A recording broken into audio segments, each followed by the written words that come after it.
bringing you the latest news from Lubbock Cooper Athletics. This is the Pirate Fan Zone podcast from 100.7 The Score. Welcome back into the high school fan zone on a Wednesday night. We transition now to the Pirate fan zone, and I mentioned we're going to do something a little bit different.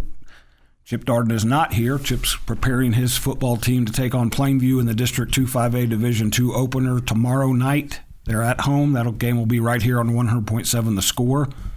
So Chip told me he needed to lock in and focus because football coaches don't like to get out of their routine. Now, volleyball coaches may not either. This is first-year Lubbock Cooper volleyball coach Mike Moffitt and senior Kambel Johnston.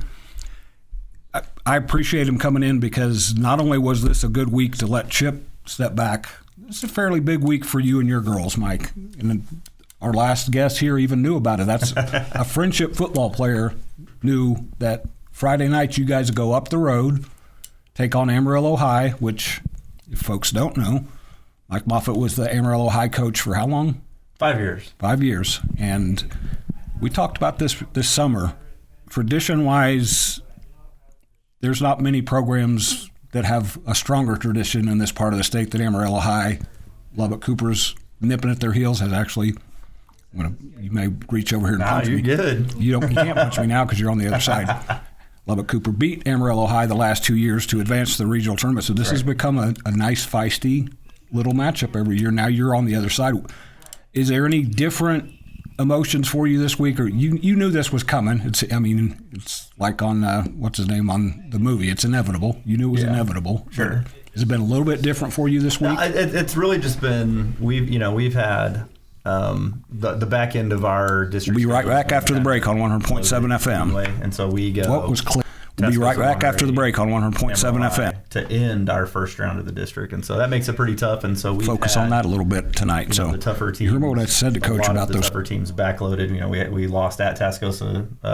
Focus on that a little bit tonight. So great matchup tomorrow night. So he wanted to focus on that a little bit tonight. Played well. Has a game tomorrow night. So he this week. Chip Darden has a game tomorrow night. So he wanted to focus on that a little bit. But we'll be back after the break with the Pirate. For a long time, and we expect a great crowd just because they should bring a great crowd. Yes. And it's a little bit different than most Friday matches. It's 7 p.m. Yeah. It's not 5 p.m. Yeah.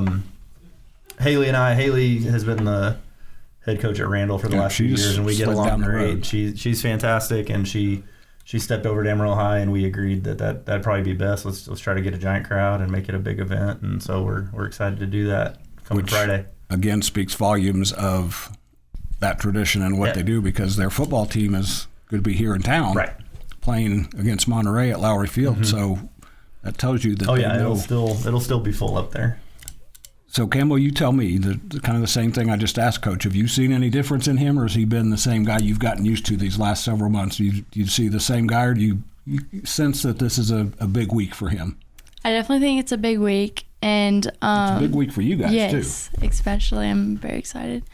Since we don't really have too many good teams in our district, Tascosa and Amarillo High are definitely our top. They're in the top two. So whenever we get to play them, I think it's very exciting. And you've been on the court. I know you were on the court last year in the playoff match. Did you play as a sophomore? I played as a junior. No, but when? As a sophomore, yes. Okay, so you got a taste for the teams he got ready to play against you. How has that kind of got you guys ready? Because it was a transit. Coach Hill had a certain way of doing things. Coach Moffitt's got a certain way of doing things. When you saw them on the other side of the net, you saw one thing. Have you taken on some of that personality since he's been here? I definitely think so. It's definitely a big change for him being our coach now.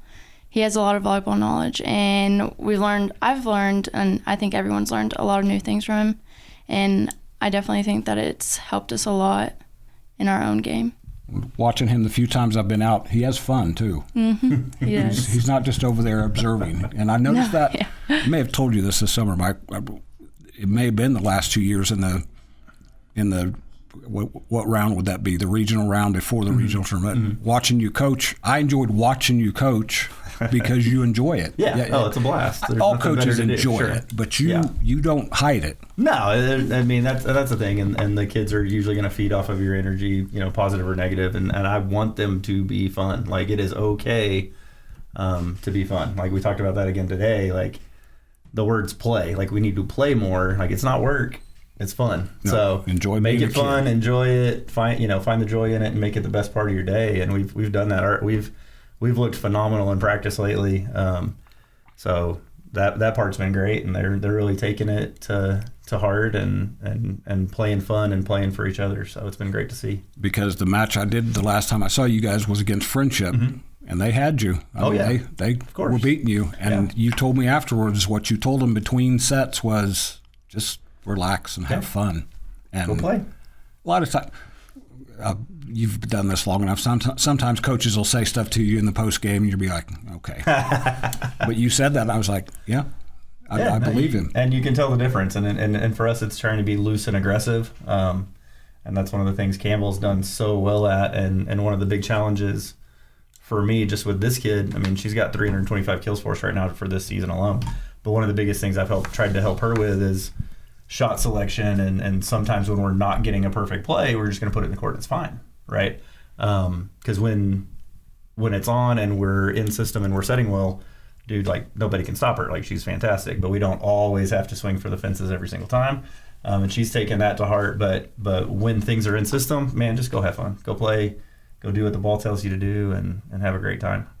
And he's right. Watching you from last year to this year has been different. You were good last year, but watching you guys last year, I got the sense that there was a lot of pressure, or because you're taking over for Hope Douglas and Demaya Hill. Probably Mike can vouch for this. He's probably known those two girls since they were tiny. Oh, yeah.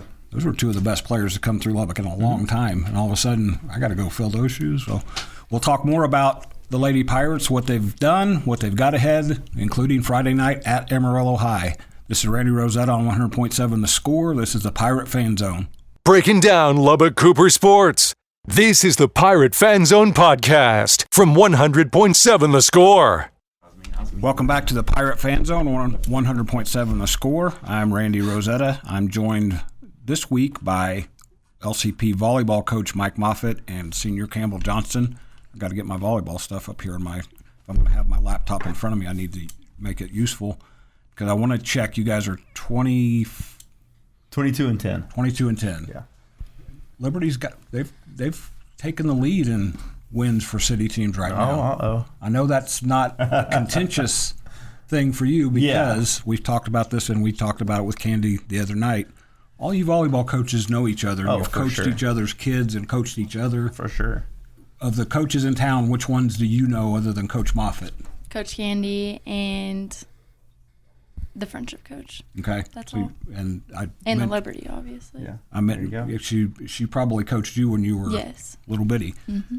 I mentioned to Jay Northcutt, the Friendship coach, that it was a really cool thing when Friendship came out there and you had Amy do the honorary serve, and she got so emotional because she knew the previous Lubbock Cooper coaches. For sure. And that's one of those. I've known Amy forever. We had a little situation during two-a-days where we had some kids transferring back and forth and whatever, and it was like they just don't know the history of, like, that's one of those. I can rattle off so many of the coaches around here when they were kids. Like, she can do the same for me. Like, she knows my first year coaching. I'm like a senior in high school. Like, she knew me from then. So like Amy's known me 30 years. So knowing Amy and Tammy Gunsett were definitely best friends, and it was one of the first things that popped into my mind. It was like, it's a perfect night for it. Friendship's coming. Like, we can make this a big unifying thing for the volleyball community and for the town. And so we were real happy with how that went off.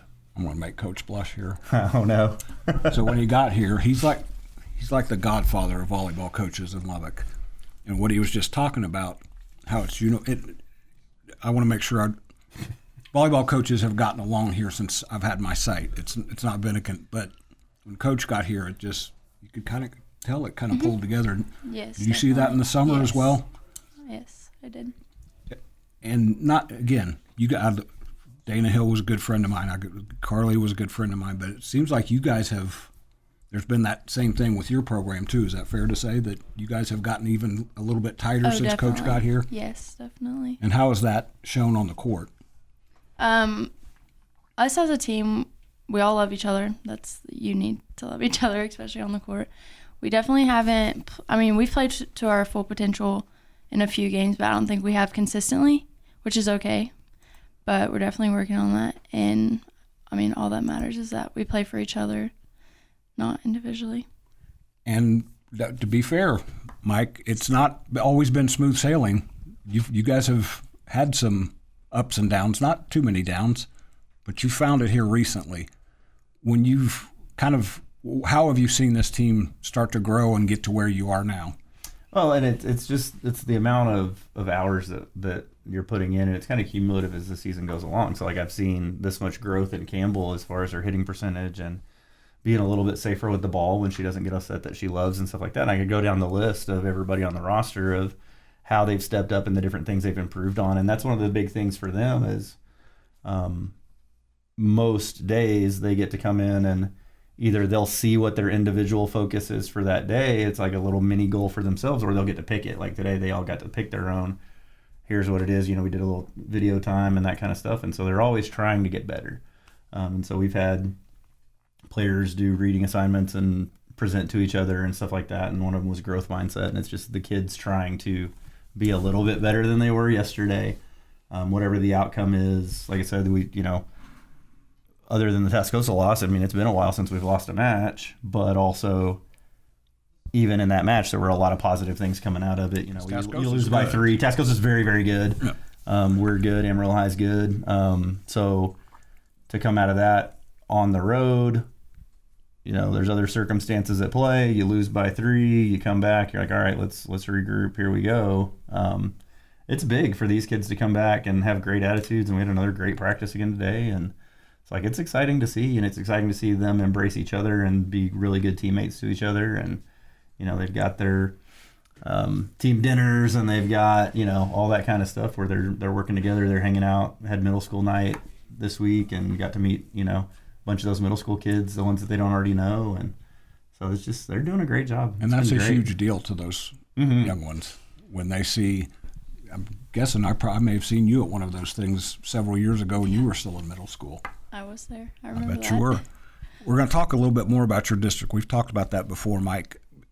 In Kambel, I want to plant this seed in your head. I want you to come back. When we come back, I want you to talk about what practicers are like, because he does have fun during matches, but I'm going to guess there's some intensity at practice once in a while. Just a little. So if I've got it, my standings are not completely up to date, but Lubbock Cooper is 22-10, 6-1 in district, tied with Tascosa, which again, Tascosa is really good. We'll come back and talk more about the Lady Pirates on the Pirate Fan Zone on 100.7 The Score. Bringing you the latest news from Lubbock Cooper Athletics. This is the Pirate Fan Zone podcast from 100.7 The Score. Welcome back to the final segment of the Pirate Fan Zone. We're talking volleyball, but I want to jump back in real quick. The Pirate football team plays Plainview, 7 p.m. Thursday night at Pirate Stadium. That game will be on 100.7 FM. It's a first district game. Chip Darden's sort of relaxed because he's got a really good team. They lost a tough one last week to another really good team, but you've been around the football program a little bit now. Your guys are good. Oh, yeah. Fantastic. We got to go see them at Lovejoy. It was fantastic. Our varsity was down there for a tournament. We made the little 40-minute drive over and got to watch that game. That was a special night. It was awesome. And you get to see him this week. Absolutely. Coach was mad when I texted him last week. You guys had gone on the road to Caprock, maybe? Sounds right. And he texted me a score, and the football team was just across town, so I was like, yeah, come on up. And he was like, I can't. I could take some kids back on a bus. Grow up in Texas, football sort of in your blood. So. It matters. It's big. But volleyball's in your blood. Yes. And I gave you some homework before we went to break. Coach has fun. He seems pretty relaxed. I don't know if relaxed is the right word. He has fun during the matches. Sometimes coaches are different matches in practice. What are practices like with Mike Moffitt? Practices are a lot different. They're very organized. We'll go in, see our goal on the board, or we write our own. And then we have our TV down there. We'll either watch film of ourselves doing things like we need to work on or things that were great. So not only does he show us the negatives, he also shows us the positives, which is really good. And then practices are very competitive, which I love because I don't know who doesn't like to be competitive, but that's why you're an athlete. And we also play against his son. We're starting to play against his son a lot more, which Jackson kind of scares us sometimes. He's really big, but I actually blocked him in practice. Did you? So it made me Did you trash talk? good.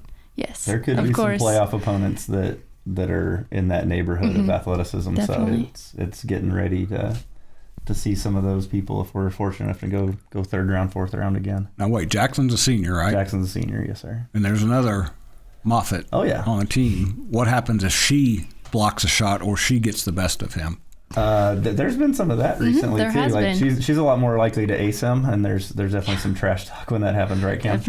Definitely. Do you have to?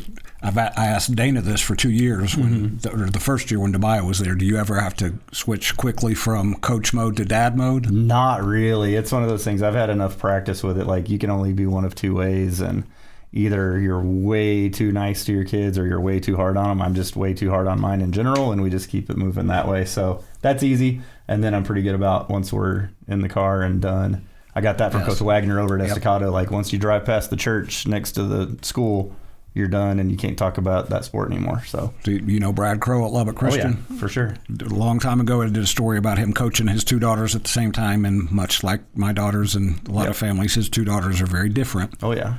And he said that when they got home for dinner, that one of them would talk to him and the other one wouldn't even look at him. So I'm married to a kindergarten teacher, and for 26 years she's tried to give me the teacher look every once in a while. Does Coach have a teacher look or a coach look that he throws you guys once in a while that you know it's time to buckle down and work? There will be some times when I wouldn't say there's like a look, but we just get this feeling and we're like, we need to start doing better. Like, I mean, practices can be really intense, but I personally like to have a coach that's really hard on me because I don't want a coach that's just like, oh, good job. Yep. Like, I like intensity. I think I thrive off that, and I think most girls on our team do, so it really helps. There's usually a reason why teams are good and keep getting better, which you guys are getting better as the year goes along. And I'll bring it up again, Tascosa is really good. I hope people understand that. And your district is really good. Oh, yeah. And you knew that coming down from Absolutely. that district and then coming up from when they put those two districts together. Oh, yeah. I know some of the basketball coaches down here were like, oh, for sure. Because we haven't talked too much about Coronado Monterey. Coronado Monterey are good. Yep. So there's teams up and down. It's going to be a fight for that playoff spot, and we're in a great spot right now, and it's one of those things too. Any of these teams at the top three can beat each other too, so it should be entertaining. And we're gonna get another taste of that. Well, actually, Friday and Saturday, because you mentioned Coronado, they go to Tascosa. Yep. You go to Amarillo High. There's every week stuff can shift and move in your district. And that's I know it's hard on coaches. Players probably love it. Oh yeah, they kind of know they don't get to take any nights off like maybe they could in the past. So, but Lubbock Coopers, they're doing all right. They're tied for second in that monstrous district and get a chance to shake things up a little bit. Friday night, they go to Amarillo High. I did check with Mike Roden. No telecast on that, so we'll have to get Mike Moffitt to tell us what happens on the middle of a busy Friday night. I'm Randy Rosetta. This is 100.7 The Score.